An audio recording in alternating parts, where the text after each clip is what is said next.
반갑습니다. 저는 오늘 지난번 제 설교에 이어서 요나보다 더 큰 이라는 제목으로 여러분과 함께 하나님의 말씀을 나누려고 합니다. 오늘 되게 중요한 것 중에 하나는요, 여러분, 바라기는 오늘 제가 요나서 전체를 다 이렇게 한번 쭉 읽을 거거든요. 그러니까 여러분 성경을 갖고 계시다면 요나서를 펴 놓으시면 좋겠습니다. 우리가 고백했듯이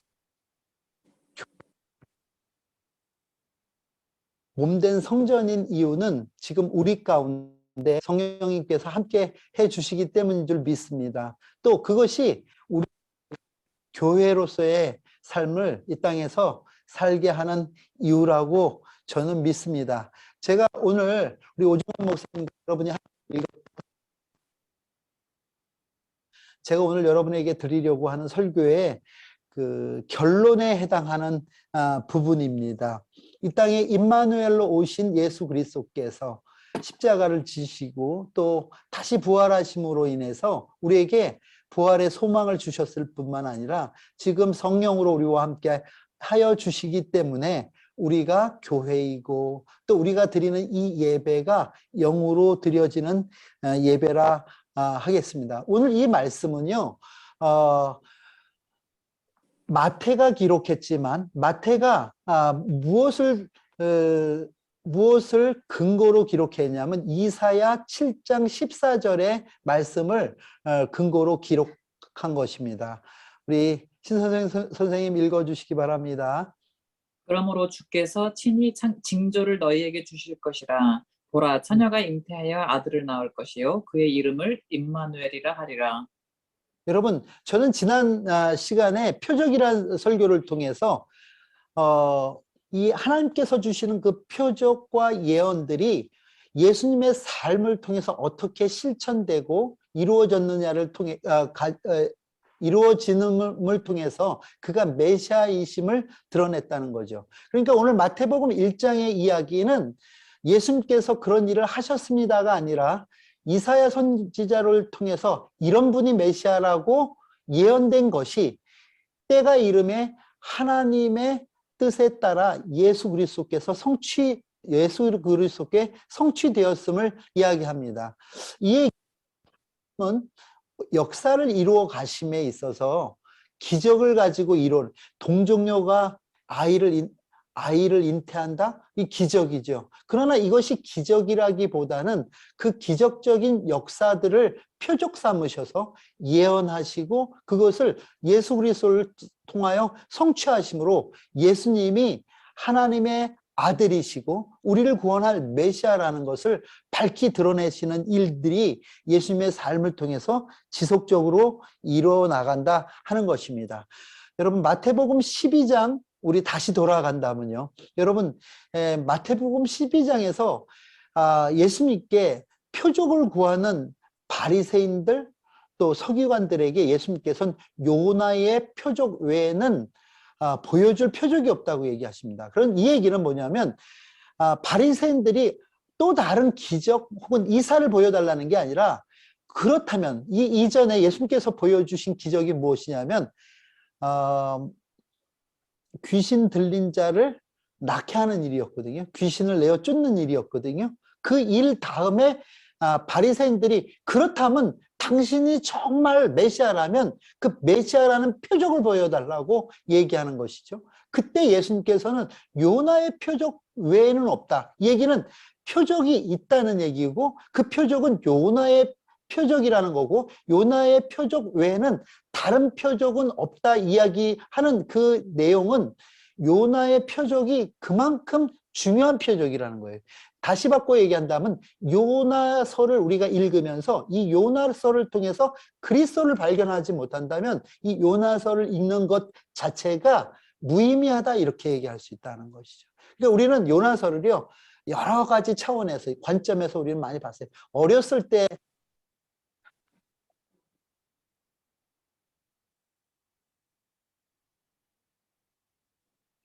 우리가 많은 경우에 우리가 놀라하는 것은 어마어마하게 큰 물고기가 요나를 삼키고 3일 밤낮을 그 안에 갇혀 있는데도 죽지 않고 그를 다시 토해냈을 때 그가 살아 있었더라. 이런 기적적인 이런 이야기에 우리가 우리의 마음을 빼앗기곤 합니다. 그런데 이 이야기가 예수님과 관계없다면 의미 없는 이야기라는 거예요. 근데 이 이야기가 왜 예수님과 관계에 있을까? 또 요나서를 우리는 생각할 때 요나의 불순종, 요나는 하나님께서 가라는 니느웨 가지 않고 다시스로 갔다. 그러니까 우리는 하나님의 말씀에 순종하여서 보내시는 곳으로 가자. 뭐 이런 교훈을 우리는 얻기도 합니다. 그런데 그것도 어찌 보면은 그 순종에 대한 교훈을 얻으려고 한다면 다른 부분들도 많이 있잖아요.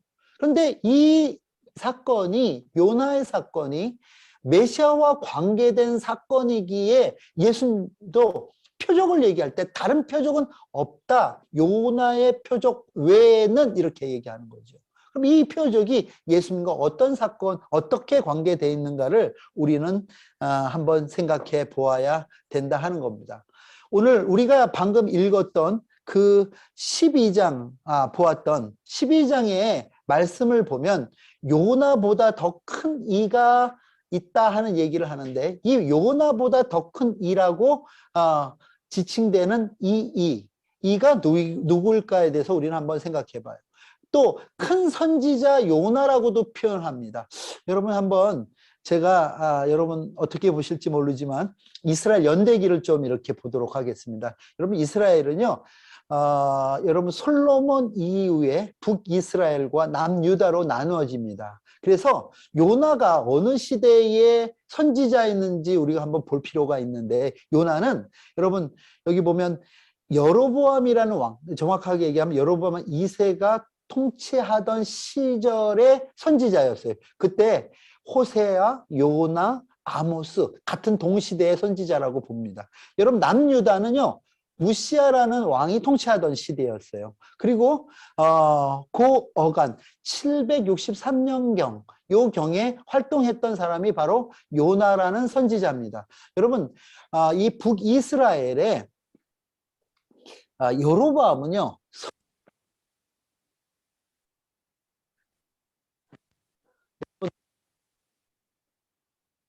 성경에 보면 악한 왕으로 지칭되는 왕입니다. 근데 이 악한 왕이 통치하던 그 시절에 요나를 하나님은 그 어떤 면에서 북이스라엘에게 하나님의 뜻을 이야기하고 하나님께로 돌이키는 그 길, 그것이 아닌 여러분 니느웨로 가라는 그런 부탁을 합니다. 여러분 우리 열왕기하 14장 25절을 함께 읽도록 하겠습니다. 우리 읽어주시겠습니까?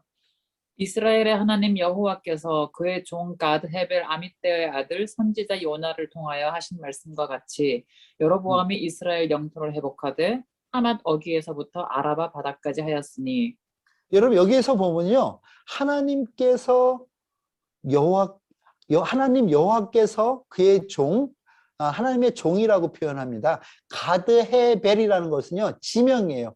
오늘 제가 이렇게 PPT 중에 녹색 표현한 것은 지명입니다.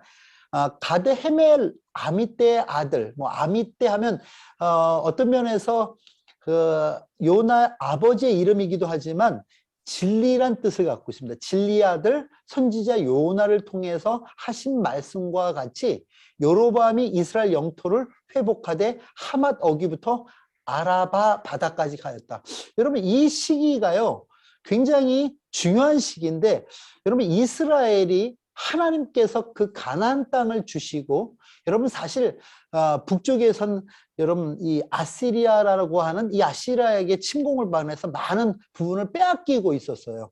또 남쪽에서는 여러분 애굽이 또 있잖아요. 이런 와중에 이스라엘이 이 요나의 그 말씀을 따라서 요나 시절에 여러분 선한 왕도 아닌 악한 왕이라 불리는 여로보암 때 영토가 회복되는 역사를 맞이합니다. 이것이 하나의 여러분 사건으로서 우리가 기억해야 될 사건입니다. 자, 제가 여러분 이해를 돕기 위해서 가드 헤벨이 어딘가 이렇게 찾아봤어요. 그러면 여러분 보시면요. 나사렛이라는 동네, 여러분 예수님의 고향이죠. 그 나사렛 아주 가까운 곳에 가드 헤벨이라는 동네가 있고요. 이 가까운 가드 헤벨 근처에 여기 사람을 얘기합니다. 그 아미떼의 아들이에요.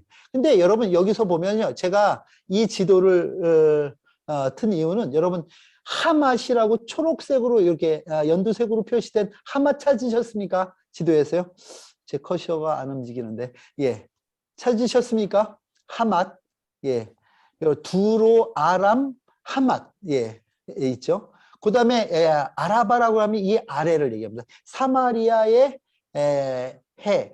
여러분 이건 문헌에 따라 조금 다른데 그 사마리아 해를 학자들에 따라서는 사해라고 얘기하는 사람도 있고요. 그 아래에 홍해의 최북단을 얘기하기도 합니다. 그러니까 여러분 이 얘기는 뭐냐면 우리가 이스라엘의 그 영토를 얘기할 때 단으로부터 브엘세베까지 이런 얘기를 합니다. 무슨 얘기냐면 하나님께서 정한 그 땅들을 다 회복하는 그때에 우리 지금 요나라는 선지자가 지금 활동하고 있다 하는 것입니다. 자, 우리 다시 이제는 요나서를 함께 보도록 하겠습니다. 자, 요나서 1장 1절입니다.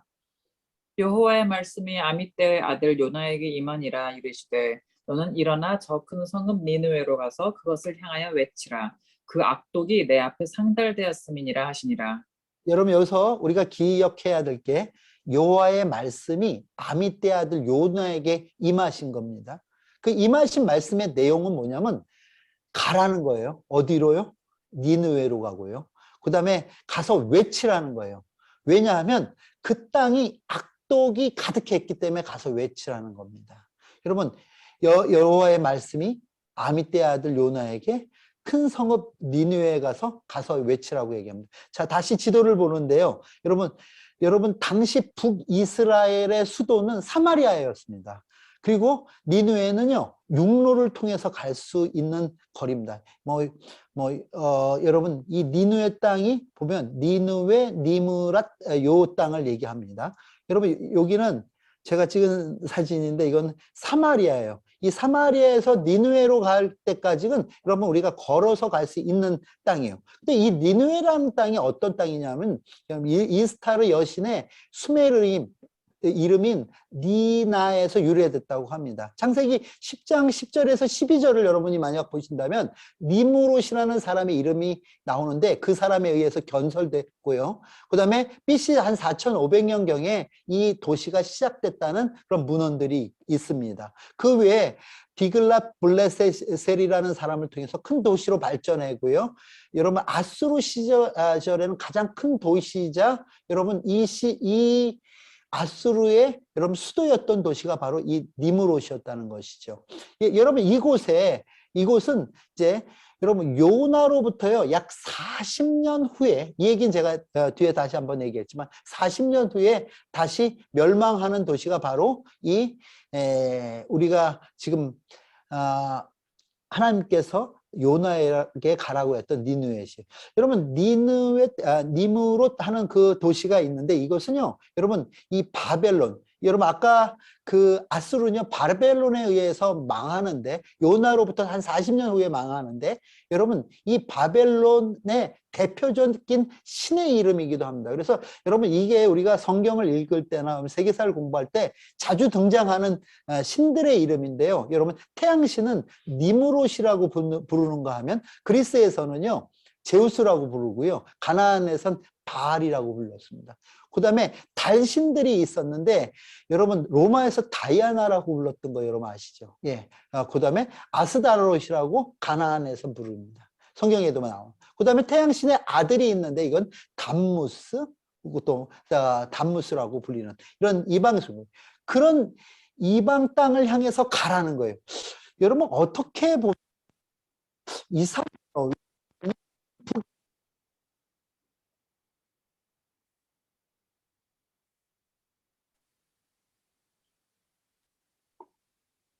안 들려요, 목사님.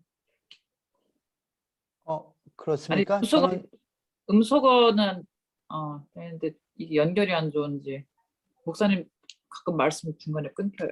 저만 그런가? 저는 잘 들리고 있는데 괜찮습니까? 괜찮습니까? 괜찮으시면 한번 표시해 주시겠습니까? 이제 괜찮아요. 예, 감사합니다. 예, 니무롯이라는 곳 여러분 아시겠지만 이방신의 이름을 한 그런 곳이었어요. 근데 여러분 그 당시에 이 북이스라엘도 참 어려움 가운데 있었던 도시인데 하나님은 그 이스라엘을 케어하라고 하지 않으시고 요나에게 선지자에게 오히려 이방 땅 아니요 어떻게 보면 적대국에 해당하는 니느웨 가라고 하십니다. 여러분 어떻게 보면 지금 유대인 요나는요 전혀 이해할 수 없는 상황이라 할 수 있어요. 왜 그런가 하면 지금 우리 민족 구원하기도 바쁠 때 우리 민족을 넘어와서 우리 땅을 차지하고 있는 지금 아수르를 가서 구원하라는 거예요. 그럼 가고 싶겠습니까? 여러분 같으면 가시겠습니까? 그러니까 요나가 생각했던 것과는 전혀 다른 이야기예요. 그러니까 요나는요 그 말씀에 순종할 수가 없는 거죠. 그러니까 니느웨로 가라 그랬는데 여러분 니느웨는 육로로 가면 갈 수 있는 곳인데 여러분 배를 타러 갔다는 것은 여러분 하나님의 그 명령에 정면적으로 도전하는 것입니다. 그래서 그 요바를 가서 다시 배를 타고 다시스로 향합니다. 우리 4절 읽도록 하겠습니다. 여호와께서 큰 바람을 바다 위에 내리심에 바다 가운데에 큰 폭풍이 일어나 배가 거의 깨지게 된지라. 사공들이 두려워하여 각각 자기의 신을 부르고 또 배를 가볍게 하려고 그 가운데 물건들을 바다에 던지니라. 그러나 요나는 배 밑층에 내려가서 누워 깊이 잠이 든지라. 예, 어떤 면에서는요 요나는 지금 하나님의 명령에 진짜 I don't care 나는 관계없어 오히려 그 배에 타서도요 조금 더 불안해하거나 하나님의 명령을 정면으로 거역한 것에 대해서 전혀 죄책감도 갖지 않고 배 밑에서 잠을 자고 있습니다. 이제 그때 선장이 이야기합니다. 계속 읽어주시기 바랍니다. 선장이 그에게 가서 이르되 자는 자여 어찌함이냐 일어나서 내 하나님께 구하라. 혹시 하나님이 우리를 생각하사 망하지 아니하게 하시리라 하니라. 그들이 서로 이르되 자 우리가 제비를 뽑아 이 재앙이 누구로 말미암아 우리에게 임하였나 알아보자 하고 곧 제비를 뽑으니 제비가 요나에게 뽑힌지라. 우리가 그에게 이르되 청하건대 이 재앙이 누구 때문에 우리에게 임하였는가 말하라. 내 생업이 무엇이며 내가 어디서 왔으며 내 나라가 어디며 어느 민족에 속하였느냐 하니 그가 대답하되 나는 히브리 사람이요 바다와 육지를 지으신 하늘의 하나님 여호와를 경외하는 자로라 하고 자기가 여호와의 얼굴을 피함인 줄을 그들에게 말하였으므로 우리가 알고 심히 두려워하여 이르되 내가 어찌하여 그렇게 행하였느냐 하니라. 바다가 점점 흉흉한지라. 우리가 그에게 이르되 우리가 너를 어떻게 하여야 바다가 우리를 위하여 잔잔하겠느냐 하니. 여러분 이런 것 있죠. 우리가 살다 보면 하나님의 뜻을 몰라서 그 뜻에 반한 행동 혹은 하나님의 그 위대하심과 그의 능력을 몰라서 우리가 하나님을 소홀히 여기거나 이럴 수 있어요. 근데 지금 요나의 상황은 완전 달라요. 그는 알고 있어요. 바다와 육지를 지으신 하늘의 하나님 여호와. 또 자기 자신은 그 하나님을 경외한다는 거예요. 여러분 이런 상황에서 지금 그 하나님을 경외한다고 얘기하면서 그 하나님을 반대하는 것은 여러분 어떤 면에서 그가 가지고 있었던 민족적인 그 어떤 자존심 혹은 그 민족주의 의식 이런 것들이 신앙보다 우선해 있다는 거예요. 여러분 우리도 그런 것 같아요. 여러분 저는 오늘 예수 그리스도께서 평강의 왕으로 오신 이 뜻깊은 성탄의 시기에 우리 가운데서 무너뜨려야 될 민족의식이 있다면 우리가 다른 민족에 대해서 하대하는 마음 혹은 다른 민족을 우리가 업신여기는 마음 이런 거 없어야 된다는 거예요. 하나님은 우리만 택하셨다 하는 이런 유대주의가 여러분 끝까지 이스라엘 백성들이 하나님의 뜻을 모르는 그 문제가 되더라는 거죠. 또한 여러분 요나는 선지자였어요. 하나님을 경외하는 자였어요. 근데 하나님 경외함보다도 그런 민족 의식이 어떤 민족의 어떤 그런 정치적인 그때 상황이 그가 겪었던 경험이 그의 감정이 하나님 경외함보다 우선되어 있더라는 거예요. 그럼 우리가 한번 돌아봐야 될 것은 정말 우리가 우리의 감정, 생각, 우리의 어떤 이성 혹은 우리가 갖고 있는 철학, 경험, 또 우리의 이념이 하나님 경외함보다 앞서 있다면 우린 결코 하나님이 하고자 하시는 일을 볼 수 없다는 것을 여러분 기억하시기를 바랍니다. 여러분 요나가 얼마큼 똑똑한 사람인가 하면요, 하나님이 하시는 일들을 분별할 수 있는 사람이었나 하면 지금 바다가 이 출렁이는 이유도 자신 때문인 줄을 알고 있는 거예요. 자기가 하나님 얼굴을 피했으니까 하나님께서 이런 일을 벌이신다는 것까지도 알고 있었다는 거예요. 여러분 이보다 더 하나님을 경홀히 여기는 게 어디 있겠습니까? 그런데 선지자인 요나가 이렇게 지금 행동하고 있다 하는 것이요. 그러군요. 여기서는 더 저는 이 대목이 하나님의 뜻을 몰라서 여러분 우리가 우왕좌왕할 수 있어요. 혹은 거역할 수 있어요. 근데 알면서도요, 대놓고 아주 속된 표현으로 배째라 하는 겁니다. 12절 읽어주시기 바랍니다. 그가 대답하되 나를 들어 바다에 던지라. 그리하면 바다가 너희를 위하여 잔잔하리라. 너희가 이 큰 폭풍을 만난 것이 나 때문인 줄을 내가 아노라 하니라. 자기는 알고 있는 거예요. 이 폭풍이 자기 때문에. 던져라. 내가 죽어도 하나님의 그 말씀은 못 듣겠다. 이렇게 얘기합니다. 그런데 여러분 이 배 사람들은요, 사람을 바다에다가 울렁이는 파도에 위에 던진다는 게 어려우니까 13절에 보면 여러분 이 사람을 죽이려고 하지 않고 여러분 노을 져서 육지로 돌이키려고 하지만 바다는 점점 흉흉해 버리고 그 인간의 능력으로는 그걸 이기지 못합니다. 그러니까 다시 우리가 여호와께 부르짖습니다. 여러분 부르짖어야 될 사람이 요나 아닙니까? 선지자면. 근데 여러분 세상이 하나님께 부르짖습니다. 14절입니다. 우리가 여호와께 부르짖어 이르되 여호와여 구하고 구하오니 이 사람의 생명 때문에 우리를 멸망시키지 마옵소서. 무죄한 피를 우리에게 돌리지 마옵소서. 주 여호와께서는 주의 뜻대로 행하심이니이다 하고 요나를 들어 바다에 던짐에 바다가 뛰노는 것이 곧 그친지라. 그 사람들이 여호와를 크게 두려워하여 여호와께 제물을 드리고 서원을 하였더라. 여호와께서 이미 큰 물고기를 예비하사 요나를 삼키게 하셨으므로 요나가 밤낮 3일을 물고기 뱃속에 있으니라. 여러분 제가 미리 우리의 주의를 환기시키기 위해서 이 요나 얘기가 너무 재밌어 갖고 우리는 요나 스토리에서 빠져들면은요, 요나가 어떻게 됐을까? 요나에게 관심하는데 이 요나와 요나 스토리의 주인공은요, 요나가 아닙니다. 주체는 요나가 아니라 이 요나를 다루시는 하나님이십니다. 여러분 광풍을 일으키신 이도 하나님이셨고요. 또 이 광풍 가운데 요나를 던지니까 그 광풍을 가라앉게 하신 이도 하나님이십니다. 천지주제이신 하나님께서 이를 인도하십니다. 뿐만 아니라 여호와께 여러분 보면은요, 이미 큰 물고기를 예비하시고 요나를 삼키게 하시는 분도 여호와였다는 것을 여러분 기억하시기를 바랍니다. 이렇게 잔잔해져 버렸어요. 여러분 그러고 나서 다시 2장에서는 이제 요나의 기도가 시작됩니다. 요나가 물고기 뱃속에서 그의 하나님께 기도한 내용들이 이제 나오는데 2절입니다. 이르되 내가 받는 고난으로 말미암아 여호와께 불러 아뢰었더니 주께서 내게 대답하셨고 내가 수월의 뱃속에서 부르짖었더니 주께서 내 음성을 들으셨나이다.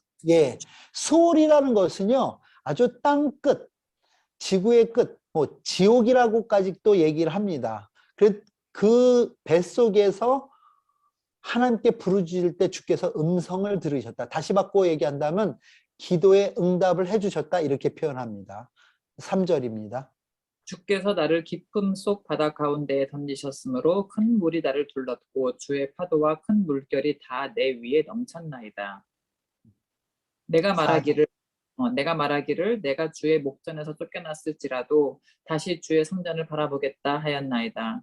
물이 나를 영혼까지 둘러싸오며 기품이 나를 애워싸고 바다풀이 내 머리를 감쌌나이다. 여기 보면 주의 성전이라는 이 표현이 한 번 뒤에 더 나오는데, 이 주의 성전이라는 것은 여러분 우리가 잘 알고 있는 솔로몬이 하나님 앞에 성전을 지어드리고 했던 그 축성시가 있어요. 그런데 그때 그 성전을 향하여 기도할 때 우리의 기도를 들어주시는 하나님에 대한 고백이기도 합니다. 여러분, 요나는 그 유대의식을 갖고 있기 때문에 지금 자기가 이런 어둠 가운데, 이 죽음 가운데서도 그 성전을 향해서 기도하는 그 의식을 잃지 않고 있었다는 것입니다. 계속 읽어주시기 바랍니다.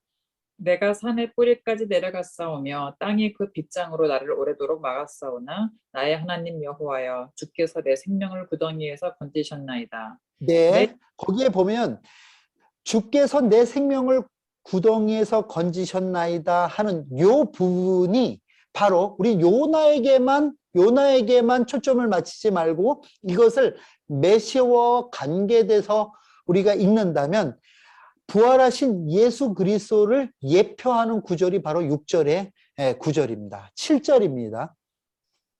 내 영혼이 내 속에서 피곤할 때에 내가 여호와를 생각하였더니 내 기도가 주께 이르렀사오며 주의 성전에 미쳤나이다.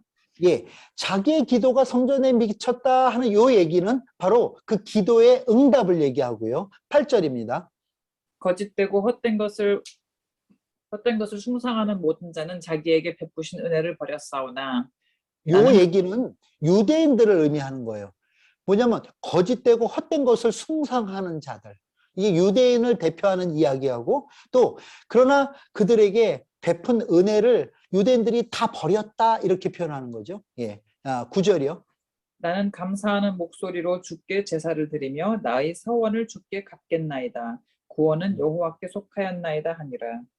아멘. 한번 우리 다 같이 따라하겠습니다. 구원은 구원은 여호와께 여호와께로서 속하였나이다. 속하였나이다. 아멘.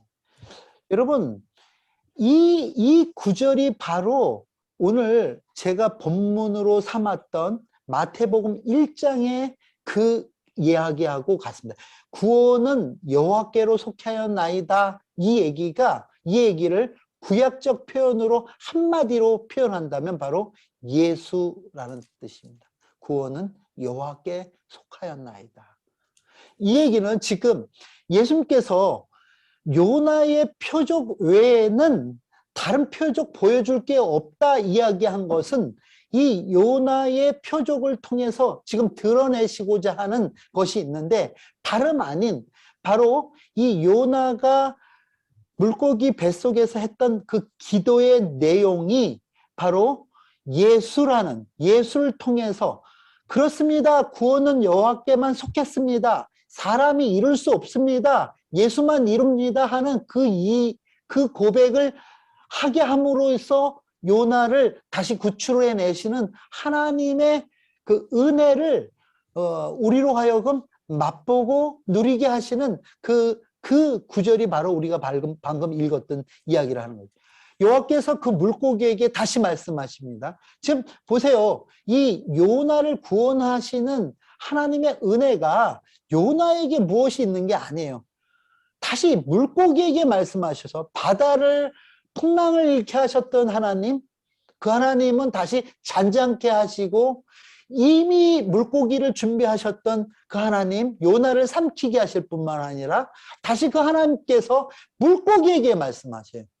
그리고 요나를 육지에게 토해 놓으라고요. 이게 먹다 걸려서 토한 게 아니라 하나님의 말씀에 지금 누구도요? 천지 만물도 순종하고 있고요. 물고기조차도 순종하고 있어요. 거기에 대척점에 누가 있냐면 요나. 천지 만물이 순종하고 물고기도 순종하는데 요나만 불순종하는 그 모습으로 있는 거죠. 자, 요나서 이제 그러고 나서 3장으로 넘어가는데 3장 1절입니다. 여호와의 말씀이 두 번째로 요나에게 임하니라 이르시되 일어나 저 큰 성읍 니느웨로 가서 내가 내게 명한 말을 그들에게 선포하라 하신지라. 예, 다시 여호와의 말씀이 1장에 임했던 다시 그 말씀이 또다시 요나에게 임합니다. 여러분, 저는 이 말씀을 보면서 느낀 게 하나님은 하고자 하시는 일을 반드시 이루신다 하는 생각을 해요. 우리가 잘못 생각하고 우리는 안 변해요. 여러분, 이 요나서의 끝이 궁금하시지 않습니까? 요나가 변했다는 얘기 없습니다. 요나는 끝까지 변화되지 않아요. 그런데 하나님은 하나님이 이루시려고 하신 계획, 그 구원을 끝까지 이루어내신 하나님이라는 것을 우리는 볼 수 있다는 것이에요. 그리고 다시 얘기합니다. 니느웨 가기 싫었던 곳이죠. 적군의 한 가운데죠. 그곳에 가서 가라. 그리고 명한 바를 선포하라고 얘기합니다. 이게 여호와의 말씀이죠. 여러분 3절입니다. 요나가 여호와의 말씀대로 일어나서 니느웨로 가니라. 니느웨는 사흘 동안 걸을 만큼 하나님 앞에 큰 성읍이더라. 여러분 사흘을 걸어야 되는 큰 성읍에 요나가 드디어 이제 당도합니다. 4절입니다. 요나가 그 성읍에 들어가서 하루 동안 다니며 외쳐 이르되 40일이 지나면 니느웨가 무너지리라 하였더니. 여러분 요나의 전도라고 여러분 아까 우리가 마태복음 12장에서 보았던 얘기입니다. 이걸 전도라고 얘기할까요? 너네 40일 지나면 어떻게 돼? 망해. 뭐 이런 얘기를 하는 거예요. 40일 지나면 망해. 구원의 방법을 이야기한 것도 아니라 40일 후에는 망해 하는 단순한 선포였습니다. 그랬는데 여러분 저는 이게 이해가 안 가는 어떻게 보면 코미디 같은 얘기가 이어지는데요. 그 얘기 듣고요. 여러분 사흘 길을 가야 되는 사흘 동안 돌아봐야 될 큰 성읍인데 하루만 훅 지나가면서 너 이렇게 살면 죽어 이렇게 얘기했는데요. 성읍 전체가 다 회개하는 역사가 일어납니다. 저도 이런 역사를 좀 저에게도 주시면 좋겠어요. 그냥 외치기만 하면 그냥 회개하는. 한번 5절을 읽습니다. 니느웨 사람들이 하나님을 믿고 금식을 선포하고 높고 낮은 자를 막론하고 굵은 배 옷을 입은지라. 그 일이 니느웨 왕에게 들림에 왕이 보좌에서 일어나 왕복을 벗고 굵은 배 옷을 입고 제 위에 앉으니라. 왕과 그의 대신들이 조서를 내려 니느웨에 선포하여 이르되 사람이나 짐승이나 소떼나 양떼나 아무것도 입에 대지 말지니 곧 먹지도 말 것이요 물도 마시지 말 것이며 사람이든지 짐승이든지 다 굵은 배 옷을 입을 것이요 힘써 하나님께 부르짖을 것이며 각기 악한 길과 손으로 행한 강포에서 떠날 것이라. 여러분 지금 저는 이 대목에서 굉장히 웃음이 나옵니다. 왜냐하면 요나가 외친 것은요 그 성의 멸망을 얘기했어요. 그런데 지금 이 조서의 내용을 보면은요, 이 내용이 어떤 면에서 요나가 외쳤어야 할 복음이라고 생각하는 내용을 왕이 조서를 내려서 외칩니다. 여러분, 이게 믿어지지 않는 사실이죠. 어떻게 이런 일이 있었을까? 그들이 하나님을 알았을까? 그래서 많은 역사학자들이요, 또 성경학자들이 요나서에 대해서 이건 역사적 사실이 아니라 혹시 이것은 그냥 이스라엘을 깨우치기 위한 하나의 우화 같은, 교훈 같은 이야기로 치부하는 사람도 많아요.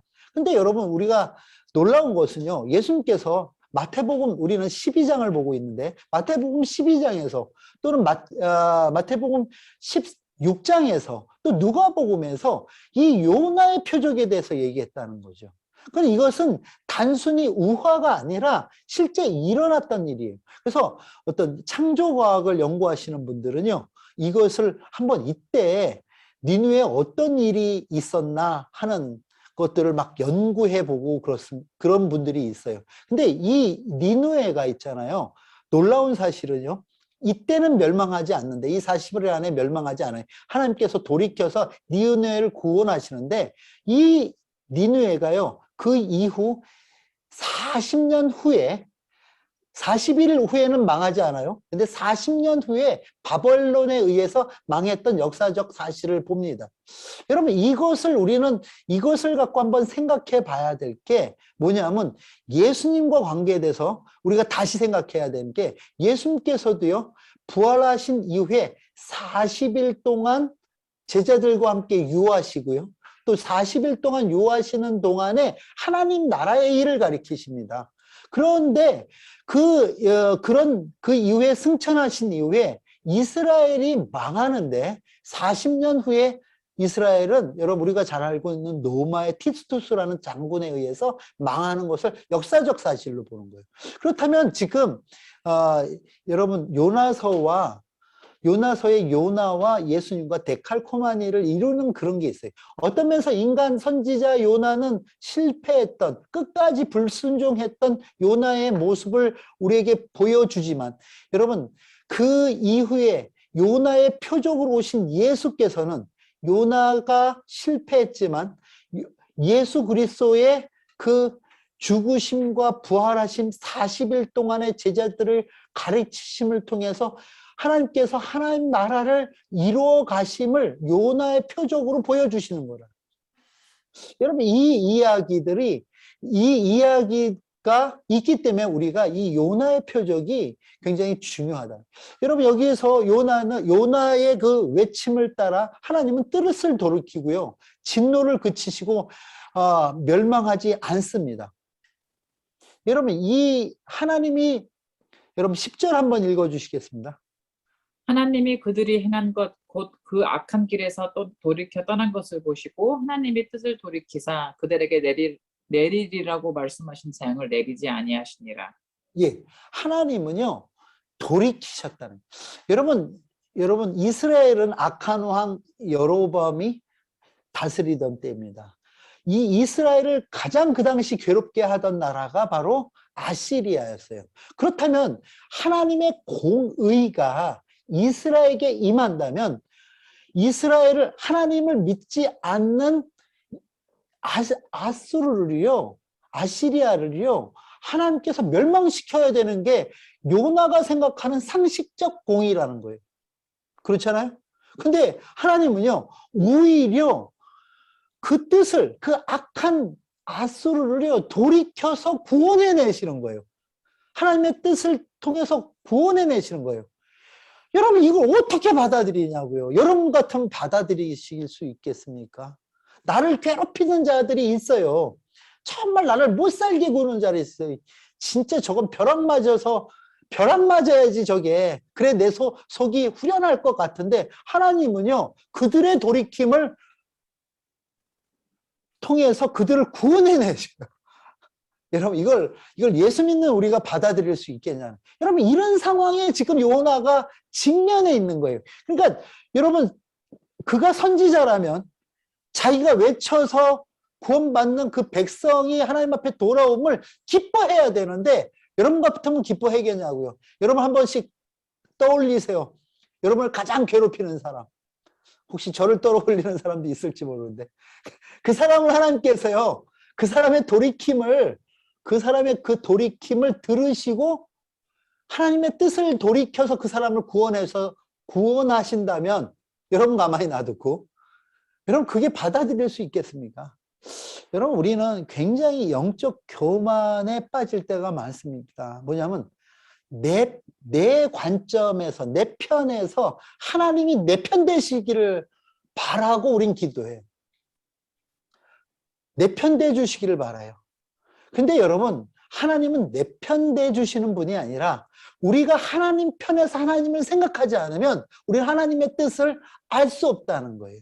여러분, 우리는 요나서를 통해서 우리가 배워야 될 것은 기적과 이사가 아니에요. 이 요나서를 통해서 하나님의 뜻이 어디 있는가를 우리는 헤아려 가야 된다 하는 사실입니다. 여러분, 요나는요 생각대로 매우 싫어하고 성냈다고 오늘 여러분, 이 성냈다 하는 이 얘기가 보통 얘기가 아니에요. 하나님을 향해서 성을 내는 거예요. 여러분, 이게 어디 가당한 일입니까? 가당한 일입니까? 그리고요, 기도합니다. 이 기도 웃깁니다. 우리 2절 한번 읽어주시기를 바랍니다. 여호와께 기도하여 이르되 여호와여 내가 고국에 있을 때 이러하겠다고 말씀하지 아니하였나이까. 그러므로 내가 빨리 다시스로 도망하였사오니 주께서는 은혜로우시며 자비로우시며 노하기를 더디하시며 인애가 크시사 뜻을 돌이켜 재앙을 내리지 아니하시는 하나님이신 줄을 내가 알았음이니이다. 여호와여 원하건대 이제 내 생명을 거두어 가소서. 사는 것보다 죽는 것이 내게 나음이니이다 하니. 여러분, 요나는요, 가서 외치고 하나님 얘네들 구원하시네 이러면 돼요 이게 아니라 하나님의 성품에 대해서 너무 잘 알았어요. 내가 가서 외치기만 하면 그들이 다 돌아올 걸 알았어요.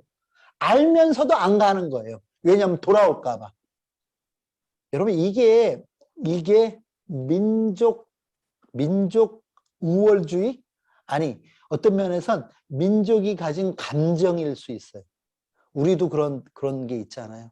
우리를 계속 침략했던 일본, 뭐 이런 거 있잖아요. 그래서 그 민족 사랑하기 쉽지 않아요, 여러분.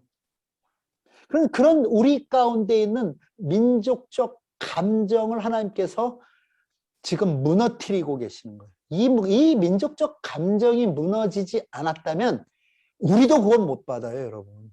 여러분, 우리는 유대인인 줄 아세요? 우리도, 여러분, 아수르와 같은 우리도 이방인이에요. 그런데 하나님께서는 지금 요나를 통해서 그 민족 감정을 무너뜨리시는 겁니다. 여러분, 이 민족 감정을 무너뜨릴 뿐만 아니라 그 하나님께서는 선교의 구원의 새로운 장을 그에게 열어가시는 거죠. 이방인이 구원을 얻는 그 일, 유대인들은 상상도 할 수 없는 그 일들을 요나의 사건을 통해서 이루어 주신다 하는 것을 여러분 기억하셔야 된다는 것입니다. 여러분, 우리도 똑같아요. 우리 민족 감정뿐만 있습니까? 여러분, 이런 거 아니에요? 우리가 천국에 갈 때는 내가 좋아하는 사람만 갔으면 좋지 않겠어요? 그런 생각 안 해보셨어요? 내가 싫어하는 사람 거기 없었으면 좋겠다는 생각 안 해보셨습니까? 어떤 분은 거꾸로 얘기하시는 분들도 있어요. 믿지 않는 분들이. 뭐라고 얘기하냐면 자기 천국 가기 싫대. 거기 가면 예수 믿는 사람들만 있어서 우리를 향해서 혐오적으로 얘기하는 사람들도 있습니다. 여러분, 이렇듯 우리가 천국을 그릴 때도 하나님의 관점에서 그리지 않고 내 관점에서 내 감정으로 그려요. 우리 쉽게 이런 얘기합니다. 에휴, 지옥이나 가라. 이런 얘기가 한때 유행어 같이 우리 가운데 있어요. 여러분, 우리가 천국 백성이라는 것은 여러분, 나의 감정, 나의 생각으로 살아가지 않는다는 거예요. 하나님께서 주신 마음, 하나님의 뜻을 따라 살아가는 것이 천국 백성이라 하는 것입니다. 여러분, 그때 바로 다시 하나님께서 또 요나를 교육시키십니다. 훈련시키십니다. 6절입니다. 하나님 여호와께서 박넝쿨을 예비하사 요나를 가리게 하셨으니 이는 그의 머리를 위하여 그늘이 지게 하며 그의 괴로움을 면하게 하려 하심이었더라. 요나가 박넝쿨로 말미암아 크게 기뻐하였더니 하나님이 벌레를 예비하사 이튿날 새벽에 그 박넝쿨을 갉아먹게 하시더니라. 해가 뜰 때 하나님이 뜨거운 동풍을 예비하셨고 해는 요나의 머리에 쪼임에 요나가 혼미하여 스스로 죽기를 구하여 이르되 사는 것보다 죽는 것이 내게 나으니이다 하니라. 요나의 계속된 고백은 죽지 못해 사는 겁니다. 아, 이렇게 사느니 차라리 죽겠습니다. 우리 민족도 그런 고백 많이 하잖아요. 아, 뭐 해서 죽겠네, 뭐 해서 죽겠네. 입에 달고 살잖아요. 지금 요나가 똑같은 일을 반복적으로 얘기합니다. 근데 여러분, 이것을 통해서 박넝쿨을 예비하신 분도 여호와 하나님이시고요. 벌레를 예비하신 분도 하나님이시고요.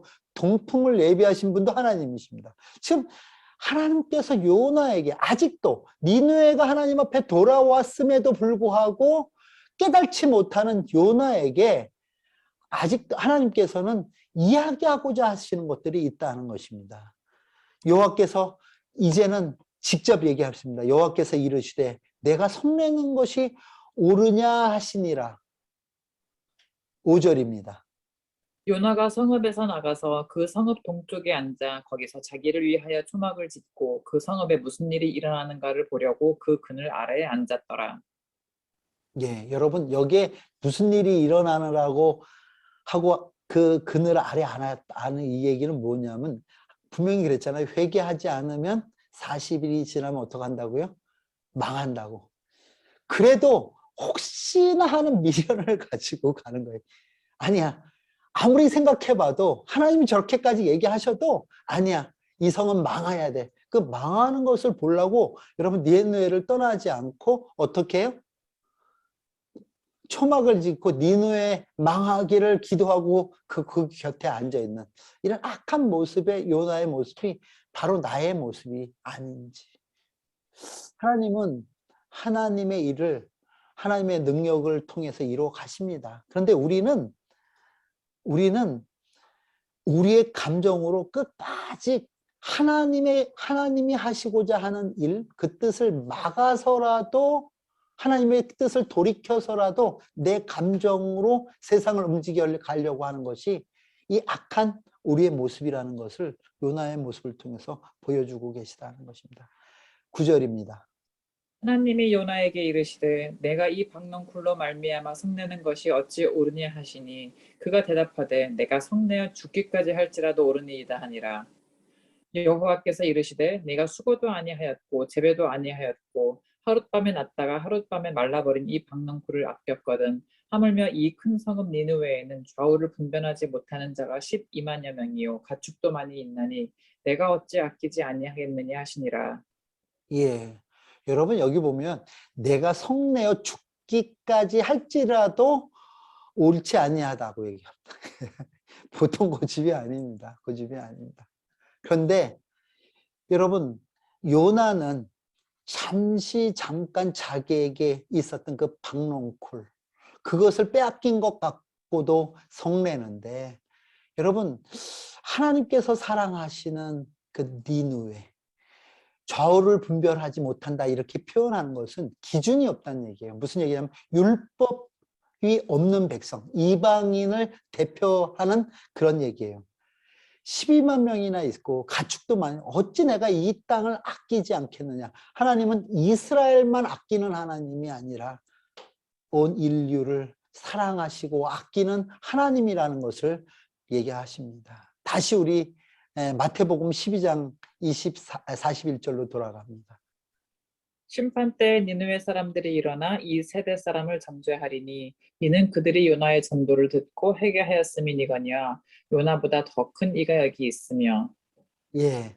자, 이러면 이 말씀이 우리에게 이제 이해가 가는 거죠. 심판 때, 마지막 때에 여러분 니느웨 사람이 일어난다 하는 것은 이 니느웨 사람, 그때 하나님께 돌이켜 구원을 얻은 니느웨 사람들이 일어난다는 거예요. 그래서 이 세대 사람들을, 이 세대는 지금 예수님이 지금 바리새인과 서기관과 얘기하던 그 예수님 당시 사람들을 정죄할 거라고 얘기합니다.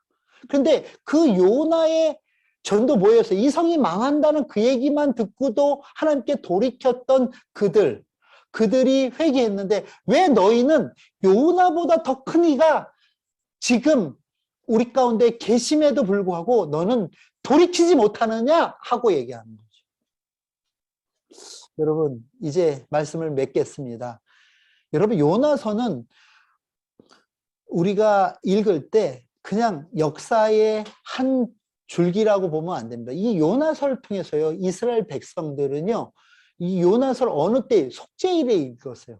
회개를 하는 그 속죄일에 요나서를 읽었어요. 근데 그들이 보지 못했던 것은 요나의 표적이신 예수 그리스도 메시아를 보지 못했다는 게 문제였다는 것입니다. 여러분 요나서는 계속 구원에 대해서 얘기합니다. 요나는 구원의 선지자예요. 여러분 요나서 1장에서는요 풍랑 속에서 선원들을 구원하는 얘기가 나오고요 2장에서는 욥의 뱃속에서 요나를 구원하는가 하면 여러분 3장에서 니느웨 백성을 구원하시는 그 구원의 얘기가 나오는 거죠. 이 구원의 얘기 속에서 우리가 하나님의 그 구원하시는 큰 손을 바라보지 못한다면 어찌하겠습니까? 여러분 이 구원은 선지자들이 만들어 놓은 구원이 아니에요. 율법이 만들어 놓은 구원이 아니라 하나님의 손으로 이루어 가시는 그 구원을 의미한다는 것이에요. 여러분, 큰 물고기를 예배하시고 박농콩을 예배하시고 벌레들을 예배하시고 뜨거운 광풍을 통해서 우리에게 지금도 요나의 표적으로 말씀하시는데, 우리가 그 표적 대신 예수 그리스도를 알지 못한다면 여러분 어찌하겠냐 하는 것입니다. 아들 낳으리니 이름을 예수로 하라. 구원은 오직 여호와께 속했습니다 하는 요나의 고백, 기도와 같은 얘기입니다. 이는 그가 자기 백성을 그의 죄에서 구원할 자시는, 이것이 신약적 표현이고요. 이 모든 일이 된 것은 주께서 선지자로 하신 말씀을 이루려고 했는데, 보라 처녀가 잉태하여 아들을 낳을 것이요 그 이름을 임마누엘이라 하리라 하셨으니, 이를 번역하면 하나님이 우리와 함께 계시다 함이라 하는 이 말씀과 같다 하는 것입니다. 여러분, 임마누엘 되시는 예수 그리스도께서는 2000년 전 제자들과 함께 하셨을 뿐만 아니라 오늘도 임마누엘로 우리와 함께 하시는 줄 여러분 믿으시길 바랍니다.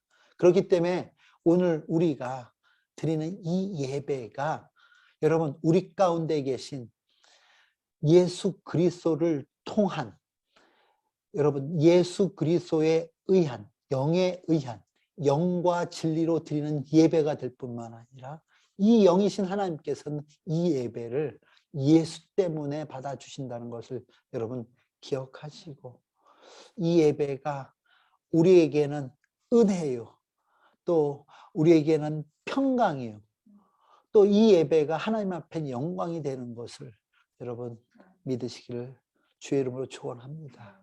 기도하겠습니다. 우리 다 같이 주신 말씀 생각하면서 함께 기도하도록 하겠습니다. 그렇습니다. 하나님, 내가 아직도 나의 감정, 민족 의식 혹은 내가 가지고 있던 사상이나 철학이 하나님 앞에 돌아와야 될 하나님이 사랑하는 많은 니느웨 백성과 같은 이 땅의 사람들이 복음 받는 일을 가로막지는 않는지 우리 자신을 돌아보게 하시고, 우리가 그들을 향해서 하나님을 전하고 하나님을 선포하는 데 있어서 내가 장애가 되지 않게 해달라고, 우리의 전통이나 아니면 우리 교회가 장애가 되지 않게 해달라고 이 시간 함께 기도하겠습니다. 다 같이 기도.